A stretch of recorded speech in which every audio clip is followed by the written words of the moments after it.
May magandang balita ang Golden State Warriors fans dahil nakahanda nang bumalik si Stephen Curry matapos ng thigh injury na nagpahinto sa kanya sa 5 laro.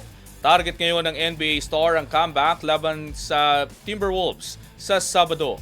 Ang ibang detalye alamin sa pag-abante ni Ken Usita.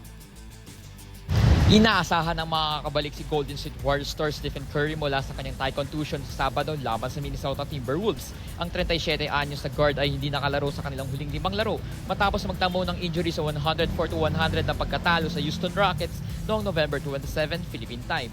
May 3-2 na kartada ang Warriors sa panahong wala si Curry upang muling makabalik sa ibabaw ng .500. It's looking good ayon kay Warriors coach Steve Kerr matapos mag-clear si Curry na makapag-ensayo ng buo nitong Huwebes sa San Francisco.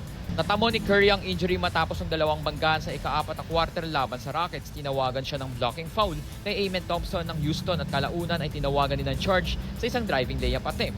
Sa season na ito, nag-a-average si Curry na 27.9 points, 4.0 assists at 3.7 rebounds sa 16 na laro bilang starter. Ang 11th All-Star at 4-time NBA champion ay ang kasalukuyang all-time leader sa NBA 3-pointers. Sa kanyang pagbabalik, inaasahang mas magkakaroon ng run ang Warriors at paigtingin pa ang kanilang 13-12 na kartada ngayong season. Ako, si Ken Usita, Abati Sports, now na.